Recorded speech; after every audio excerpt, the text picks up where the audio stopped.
और तुम उन लोगों को खूब जानते हो जो तुम में से हफ्ते के दिन मछली का शिकार करने में हद से तजावुज कर गए थे।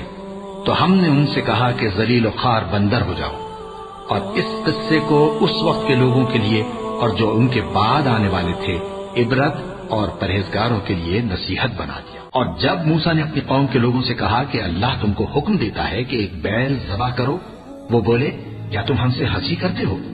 मूसा ने कहा कि मैं अल्लाह की पनाह मांगता हूं कि नादान बनूं। उन्होंने कहा कि अपने परवरदिगार से इल्तिजा कीजिए कि वो हमें ये बताए कि वो बैल किस तरह का हो। मूसा ने कहा, परवरदिगार फरमाता है कि वो बैल न तो बूढ़ा हो और न बछड़ा, बल्कि उनके दरमियान यानी जवान हो। सो जैसा तुमको हुक्म दिया गया है वैसा करो। उन्होंने कहा, अपने परवरदिगार से दरखास्त कीजिए कि हमको ये भी बता दे कि उसका रंग कैसा हो। मूसा ने कहा, परवरदिगार फरमाता है कि उसका रंग गहरा जर्द हो कि देखने वालों के दिल को खुश कर देता हो।